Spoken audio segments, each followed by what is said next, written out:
Mansfield today, and time for us to get into the garden. And as usual, our little gorgeous garden gnome is Melanie Walker, who joins us via Zoom today because you've got a bit of a cough and you didn't want to come into the studio. No, I want to keep everybody safe. Yes, exactly. That's what we all try and do here. Nice to have you with us, Mel. Now, I see that today we're talking about daisies. So you do a podcast with Kerry Goodwin, don't you? She's a spokesperson for Life is a Garden. That's absolutely right. And you wanted to bring her in on this particular one. So let's Zoom Kerry Goodwin in and say hello to her and welcome her to Mansfield today. Kerry, nice to have you with us. Oh, that's looking gorgeous. Flowers all over the I'm place. trying. Right, Mel, you want to talk about daisies here? Thank you. Yeah, well, we're crazy about daisies, especially at this time of the year. I mean, if you think about how many people have been putting pictures up on social media about going up and down the Namaqualand coast, of which I'm very, very envious. I mean, I would really love to go and do that. And I'm sad that I don't think they do the green train anymore, which would be a lovely thing to do. But now when we talk about daisies, I think the majority of people initially, especially if they're English, will think about your common garden variety, white daisy, which you would find in lawns or in the meadows in England. And I mean, that is a common kind of English daisy. But what we refer to as daisies here in South Africa encompasses a much wider kind of group of plants. And a lot of them aren't actually daisies, although they do call them daisies. Now, the name is actually meaningful. It comes from the Old English phrase, I was going to get this, daes echa, meaning day's eye, which is relevant because, of course, they're the first plants that open their eyes in the morning when the sun comes up. But Carrie is going to explain a couple of things today. What actually are daisies? I mean, the true daisy that people say, oh, that's a daisy. So actually, daisies come from the family. It used to be called Compositae, which means that when we look at a daisy petal, I'm going to show you a little bit of a daisy here, then actually we see lots and lots of little flowers. And so they're actually, all these families that we call daisies are joined by their DNA. And it's because they have, each petal is actually made up of multiple flowers. And they could be, so that when you look at a daisy like this, it's got the disc florets in the middle and then the ray florets on the outside. And so my mom was telling me the other day, if somebody gives you a handful of daisies or just a single daisy as a present, it means that actually they're giving you a bunch of flowers. And I thought that was amazing because I always associate daisies with daisy chains. And now I thought, oh, if my boyfriend's going to just give me a single daisy, it's a very special present because it's like, oh, he's giving me a whole bunch of flowers, even though it's a single plant. And that's how all the daisies are joined together in the family. And in South Africa, we have so many different ones. And at the moment, they're all flowering. So we have can I just keep going? I'm so excited to tell you. So we have the kingfisher daisy, which is the blue flowering Felicia that we see everywhere. And it forms like a little blue bubble. And I mean, most gardens, especially indigenous gardens, will have that in. Then we get the one that, just divine, the osteospermums. So those are originally, they come from the Dimorphica family, which is the Namaqualand daisies that you were talking about. And now they've been hybridized. And we literally have them in every single kind of color. I've even found one in the nursery now that looks like, we used to call it a spider. It's got little spoons on it. We get one, my favorite, obviously, it's called Candy Cola, So there's just creams and they're called magic bronze, purples, whites, yellows, every single kind of color of osteospermum you could find. And they just form a beautiful mound of flowers in the spring or late winter going into spring. And then, when they get a little bit pear-shaped or they grow out a bit, then you're going to cut them back and a few weeks later, they'll start flowering again. So they just give you that perennial color that's always around. So those are more indigenous ones. Oh, almost forgot, Euryopes. So Euryopes is a much taller yellow flowering one with gray foliage or green foliage. And then we go like you were saying to the Bellus perennis and then the traditional Argyranthemum daisies. So, those come in the single white, single yellow. Now they've got new varieties, which are like almost a double flowering one, which is called crested. There's a crested merlot for those of us who like to associate plants with wine, and there's a new one. I like to associate plants with food, and it's called crested sweets, Madeira sweets. And that's this one. So I just think, it's a multicolored daisy all on one plant, yellows and pinks and everything. So those are just some of the ones that we have in the nursery. So I'm really excited, to just, even if you're walking around your neighborhood, I think you will be seeing daisies all over the place. Yeah. And sorry.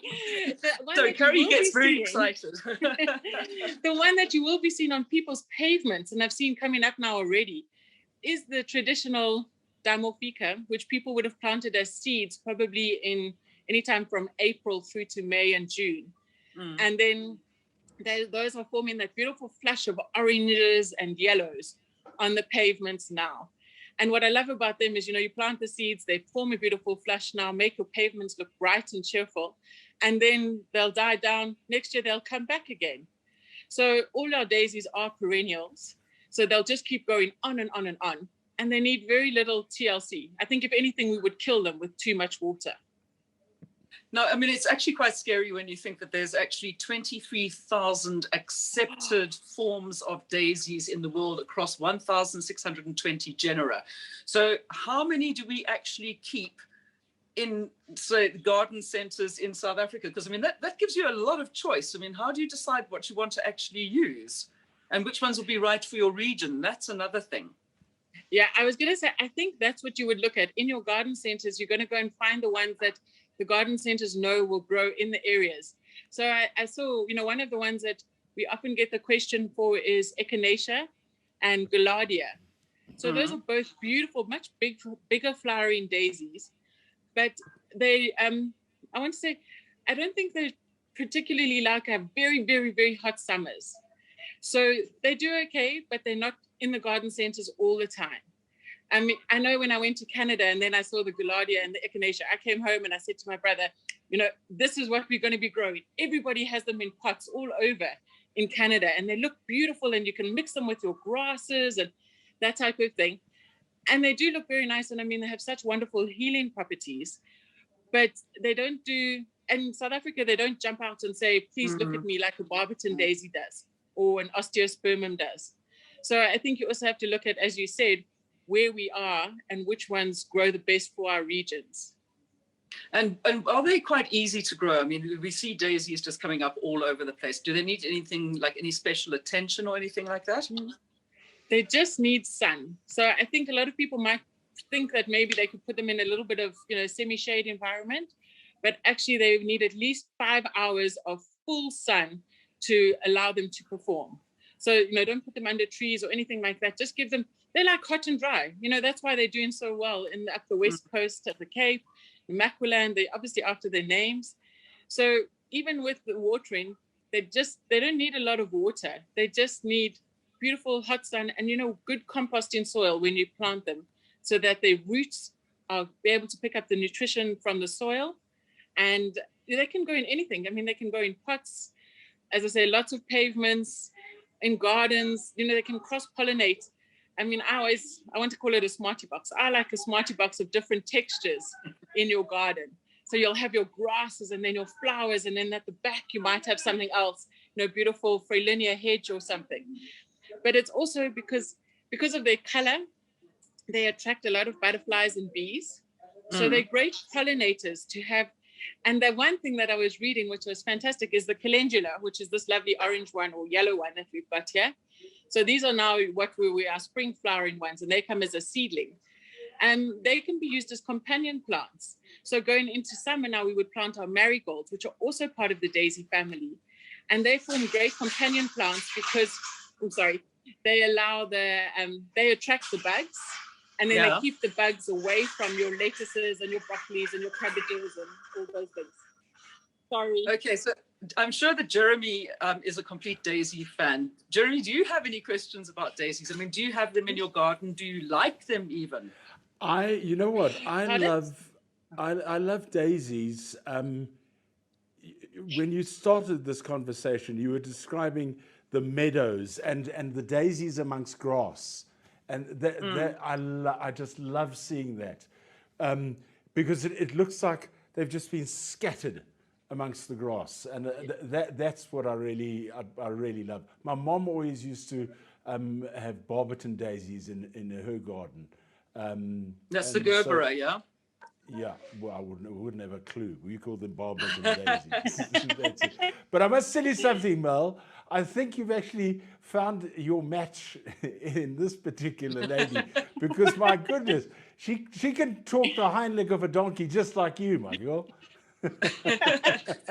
You must know what it's like on our podcasts that we do, and we do them on a monthly basis, as you said. And we sit there and we say, right, we have to try and keep ourselves to half an hour, and we just keep on going. We get so excited and so enthused, especially at this time of the year. I mean, there's so much to talk about. Yeah. Well, there's another thing we need to talk about very soon, and that's Arbor Month. Arbor Week, which is coming up from from the 1st to the 7th. No, we've just made it Arbor Month, girl.